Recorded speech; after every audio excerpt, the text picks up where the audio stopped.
Radio, les débats de l'été, 10h-13h, Anthony Martin-Smith. De retour sur l'antenne de Sud Radio avec notre invité de ce face-à-face, Arthur Delaporte, député PS du Calvados et également porte-parole du Parti Socialiste. Bonjour. Bonjour. Alors, on n'a pas entendu votre bonjour. Le micro n'était pas allumé. Bonjour Arthur Delaporte. Merci d'être là. Alors je vais commencer tout de suite avec une question qu'une auditrice à l'instant nous a posée pour vous. Le Parti Socialiste, où est-ce qu'il ira faire des économies avec cette élection présidentielle à venir? C'est une bonne question et j'invite d'ailleurs notre auditrice à être attentive. C'était Sandra. Ah, Sandra. Sandra, écoutez bien ce que nous dirons notamment en fin de semaine lors de nos universités de rentrée à Blois. On présentera notamment des grandes orientations budgétaires qui sont celles de l'année qui vient et notamment il y aura évidemment, pour un plan budgétaire il faut que ce soit équilibré, des dépenses nouvelles et des économies nouvelles. Nous, on est assez constant là-dessus. Il y a des économies à faire déjà sur un certain nombre de dépenses fiscales. Qu'est-ce que c'est des dépenses fiscales ? C'est de l'argent qu'on rend à des gens. Et qui ne le méritent pas forcément, parce que vous allez par exemple rendre beaucoup d'argent sur des successions qui vont être allégées. Alors, soyons concrets justement, parce que là vous nous sortez des éléments de langage, c'est très appréciable. C'est 5 milliards d'euros par exemple. Combien ? 5 milliards d'euros, alors que c'était budgété initialement à 500 millions, ça coûte 5 milliards d'euros au budget de l'État d'exonérer des transmissions d'entreprises. On ne veut pas évidemment tout exonérer, parce qu'il y a des transmissions qui sont compliquées et qui doivent permettre de garder le capital dans la famille. Je vais la transmettre à mes enfants. Vous pouvez le faire. Par contre, si vous avez fait une boîte où vous avez mis votre maison, votre voiture, votre yacht et que vous transmettez à vos enfants, là en fait c'est une manière d'échapper à l'impôt sur les grandes successions. Et d'ailleurs, on veut renforcer la fiscalité des grandes successions parce que vous savez, aujourd'hui, les ultra-riches transmettent quasiment sans payer d'impôts. Raphaël Glucksmann a déclaré notamment qu'il voulait faire une économie de 15 milliards d'euros sur les méga successions. Et oui, et d'ailleurs, c'est une proposition qui est dans le Parti Socialiste depuis un an, donc je suis heureux aussi que à la Raphaël France Insoumise d'ailleurs le rejoigne et qui... Oh merde, j'ai pété la... C'est pas grave. J'ai renversé mon verre d'eau.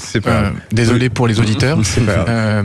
Voilà, mais c'est les contraintes du direct. En dehors de ça, la France Insoumise le propose. Le Parti Socialiste le propose. La différence, c'est que nous, on considère pas que les riches sont des nuisibles. Par contre, on considère qu'ils doivent participer à l'effort collectif. Et cet effort collectif, qu'est-ce que c'est ? C'est de faire en sorte que on allège les impôts des catégories modestes. Par exemple, on baisse le niveau de CSG sur les retraités les plus pauvres. On baisse la CSG de manière générale sur les salaires les plus bas. Et puis on l'augmente pour les ultra-riches, on l'augmente pour la fiscalité du patrimoine, et là on arrive à avoir des leviers comme ça. Donc là je vous ai donné une piste d'économie, c'est sur ces niches fiscales qui coûtent un fric fou aux Françaises et aux Français. C'est 80 milliards d'euros par exemple que Emmanuel Macron chaque année a pris dans les poches des plus pauvres pour les redonner aux ultra-riches. Et puis deuxième sujet qui nous paraît être nécessaire pour faire des économies, il y a évidemment des réformes de simplification de l'État. Mais contrairement à ce que disent toutes celles et ceux qui jour et nuit nous disent on va supprimer par-ci, par-là et ça va rapporter des milliards, on est plutôt de l'ordre de 500 millions à 1 milliard d'euros si on arrive à simplifier bien l'État. Parce que sinon ça veut dire qu'il y a moins d'État, c'est moins efficace et c'est aussi au détriment de nos concitoyens. Allez, on va parler primaire avec Arthur Delaporte, pour en revenir à cette primaire, 15 euros pour voter. Est-ce que vous ne risquez pas d'avoir une primaire réservée à quelques milliers seulement de sympathisants et militants ? Alors, moi je regrette, parce qu'évidemment j'ai toujours défendu le principe d'une primaire la plus ouverte possible. On avait une question avec Olivier Faure qui était d'une primaire à 2 euros. 2 euros, c'est juste les frais de fonctionnement en gros de la primaire. Malheureusement, ceux qui soutiennent Raphaël Glucksmann ont préféré une primaire un peu plus restreinte. Et donc moi je le dis aujourd'hui, ça sera, oui, 15 euros pour voter. Alors, ouvert à déduction d'impôts, donc je le dis à celles et ceux qui sont imposables, à la fin, l'État vous rembourse les 2/3. Avec un tarif pour celles et ceux qui payent pas d'impôts, pour les étudiants, etc. 10 euros. 10 euros. C'est encore beaucoup. C'est un frein aujourd'hui pour une partie de l'électorat de gauche. Un frein. Évidemment que moi je croise des électeurs qui me disent j'aurais aimé participer, d'autres qui me disent je suis prêt à participer parce que malgré tout le jeu en vaut la chandelle. Il s'agit rien de moins que d'essayer de faire en sorte de gagner la prochaine présidentielle et c'est possible. S'il y a une mobilisation importante, si demain le candidat issu de cette primaire est investi de cette onction populaire des citoyens de gauche, et bien derrière, moi je crois qu'il y aura aussi une dynamique sondagère et qu'on aura finalement participé à un rassemblement, parce qu'aujourd'hui le bal des égos on n'en peut plus. Mais ça veut dire quoi, que cette primaire est taillée aujourd'hui pour Raphaël Glucksmann ? Non, elle n'est pas taillée pour Raphaël Glucksmann, parce que je peux vous dire que aujourd'hui ceux qui n'ont pas besoin de payer en plus, c'est ceux qui sont déjà adhérents des formations politiques. Le parti de Raphaël Glucksmann, c'est un petit parti, c'est 3-4 000 personnes qui pourront voter peut-être. Le Parti Socialiste, c'est plusieurs dizaines de milliers, peut-être 20-30 000 personnes. Donc déjà, les adhérents socialistes, on ne va pas présager qu'ils vont voter magiquement Raphaël Glucksmann. Je crois qu'ils sont aussi attachés à ce qu'il y ait un candidat issu de la famille socialiste qui aille défendre les orientations que nous portons avec Olivier Faure. Et d'ailleurs, à titre personnel, je pense qu'Olivier Faure est le plus légitime pour porter cette parole. Donc Olivier Faure sera candidat, a priori ? Alors moi, en tout cas, je souhaite qu'il le soit le plus rapidement possible, parce que il a non seulement un bilan, mais Olivier Faure, c'est pas simplement le premier secrétaire du Parti Socialiste qu'il a redressé à partir de 2018, qui a incarné l'Union de la gauche. A priori, Philippe Brun serait aussi, lui, candidat à cette primaire. Ah, nous verrons. En tout cas, il a annoncé sa candidature. Les candidatures, elles seront closes à peu près au milieu du mois de septembre. Et il faudra remplir un certain nombre de conditions. Ces conditions, je peux les dire si jamais vos auditeurs veulent se présenter. Il faut convaincre 50 maires socialistes issus de 5 départements de 3 régions, ou il faut convaincre 15 membres du Conseil national, le Parlement du parti, sur 300. Voilà, je ne suis pas sûr que tout le monde ait ces parrainages nécessaires. Ségolène Royal aussi, c'est dit. Voilà, Ségolène Royal est candidate, mais encore une fois, Ségolène Royal n'a pas forcément non plus les parrainages suffisants. Donc, je le dis aujourd'hui. Je crois que si Olivier Faure est candidat, évidemment qu'il les aura, il est légitime à incarner cette parole, et par ailleurs, ce qu'il porte depuis 2018, mais ce qu'il porte depuis toujours, je le partage, c'est-à-dire ce combat pour la justice, et puis ce combat pour faire en sorte de changer concrètement la vie des gens. Puis vous allez avoir des dissidents, vous allez avoir peut-être Karim Ouamran qui ne voudra pas y aller, François Hollande, Bernard Cazeneuve également. Oui, écoutez, vous pouvez aligner la liste des prétendants. Ils sont en embuscade, peut-être. Ils sont en embuscade, mais vous savez, je crois pas que Karim Ouamran aura 500 parrainages, c'est pas si simple à trouver. Même Jean-Luc Mélenchon, qui pourtant caracole dans les sondages à 12, 13, 14%, a du mal à retenir ses signatures. Donc, François Hollande, Arthur Delaporte. François Hollande, s'il souhaite être candidat, moi je le dis, c'est dans le cadre de cette primaire. Parce qu'une fois qu'on aura tranché le candidat du Parti Socialiste, et je sais que François Hollande est fidèle au Parti Socialiste, eh bien, il y aura nécessité de respecter ce choix. Mais vous pensez pas qu'il y aura une manœuvre, peut-être une affaire un peu comme une affaire Fillon contre le gagnant? Je ne fais pas de la politique avec des coups, je fais de la politique avec des principes et des valeurs, et j'ose espérer que c'est la même chose pour tous mes camarades. Et ce que je dis, c'est qu'on a le choix d'avoir une primaire qui est démocratique, qui est l'occasion pour que celles et ceux qui veulent être candidats puissent l'être. Et puis demain, on aura tranché, on aura un candidat mi-octobre, et enfin, le Parti Socialiste et l'espace socialiste pourra s'exprimer d'une même voix. Je le dis d'ailleurs parce que Raphaël Glucksmann, il n'est pas au Parti Socialiste. Et c'est quoi la ligne commune? C'est quoi la ligne commune entre Olivier Faure, Raphaël Glucksmann notamment? Une charte d'engagement. On est membre du Parti Socialiste Européen, donc on est dans le même parti à l'échelle européenne. On défend des choses, vous évoquiez tout à l'heure la question de la justice sur les successions, eh bien on défend à peu près la même mesure, on va même un petit peu plus loin que Raphaël Glucksmann, on défend des choses communes sur l'Europe, sur l'écologie, sur les questions internationales. Donc vous voyez, il n'y a pas de grande différence, et moi j'ai tendance à dire que plus largement, dans ma famille politique qui est la gauche, il n'y a pas de grande différence. Je me sens très proche de ce que peuvent dire des écologistes, des membres du Parti Génération, des communistes, et donc je crois que demain, une fois que nous aurons rassemblé la famille des socialistes, il faudra rassembler plus largement la gauche, parce que sinon c'est pas comme ça qu'on y arrive. Ça veut dire quoi? Vous dites vouloir construire une alternative à gauche, ça veut dire quoi aujourd'hui? La France Insoumise, c'est votre adversaire? Disons que c'est le principal obstacle à la victoire en 2027. Aujourd'hui, Jean-Luc Mélenchon reconnaît son talent, mais il s'est rendu infréquentable par une certaine partie des électeurs de gauche qui ne veulent absolument pas voter. Le problème, c'est Jean-Luc Mélenchon ou la France Insoumise? Pour moi, il y a un problème Jean-Luc Mélenchon qui déteint évidemment parfois sur la France Insoumise. Non pas qu'il n'ait pas raison sur un certain nombre de points, parce que nous les partageons et nous les portons aussi. Mais par contre, il a été finalement trop loin. Et donc, aujourd'hui, des électeurs ne veulent plus voter pour Jean-Luc Mélenchon. Et c'est un problème de second tour. Il peut peut-être avoir une base militante qui le soutient, mais derrière, il faut gagner face au Rassemblement national. Et donc, je le dis aujourd'hui avec une pointe d'inquiétude, il faut rassembler la gauche qui croit dans la victoire, et pas simplement dans les effets de tribune. Sans la France Insoumise, vous excluez toute alliance avec la France Insoumise? J'ai pas besoin d'exclure pour que ce soit une considération objective. Tous les journalistes politiques savent très bien que Jean-Luc Mélenchon ira au bout coûte que coûte.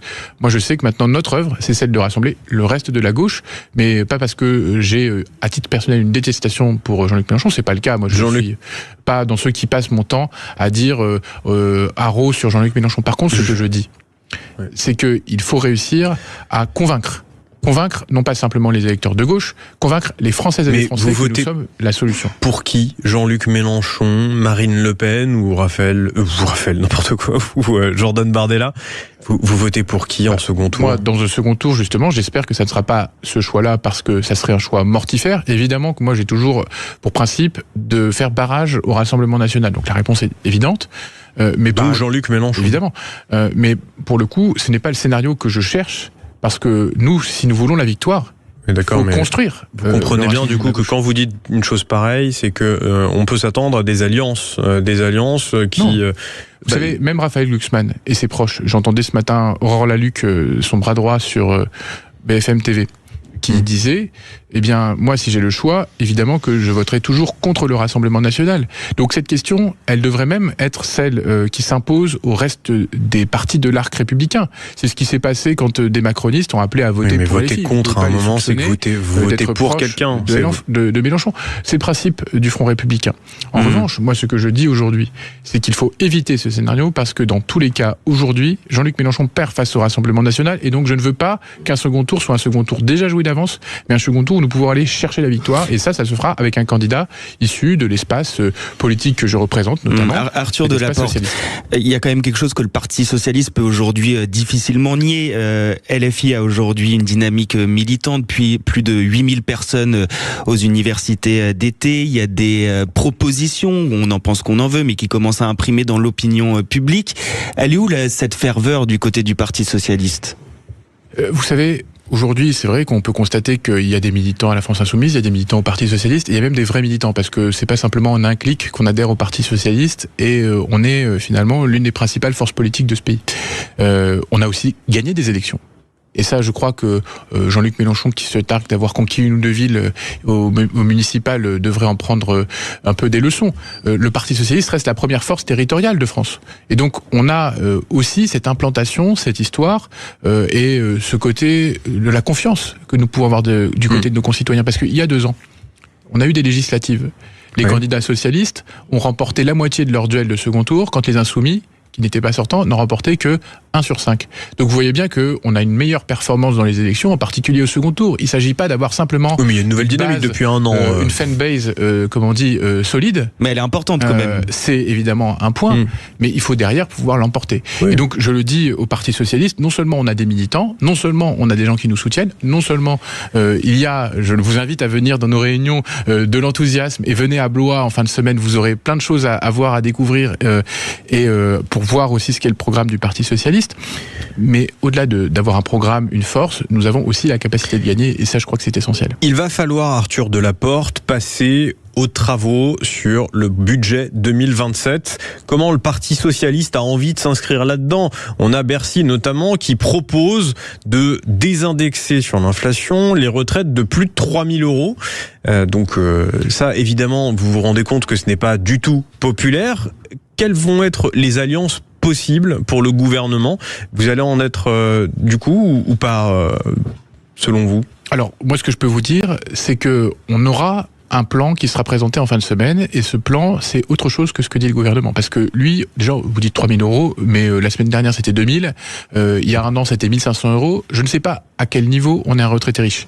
Ce qui est sûr, c'est que les retraités pauvres, ils en ont marre de voir, quand les retraites sont revalorisées, leur retraite augmenter de 20 à 30 €. Quand celle des plus riches, si vous avez une retraite de 3 000 à 4 000 €, elle va augmenter, en effet, de 50, 60, 100, 200 €. Donc finalement, plus vous êtes riche, plus vous êtes revalorisé, alors que c'est pas vous qui avez les plus forts. Il y avait le crédit aussi impôt sur les emplois à domicile, sur lesquels le gouvernement a envie de revenir. Évidemment, parce que si on menace ça, on menace aussi la capacité des seniors à se faire accompagner.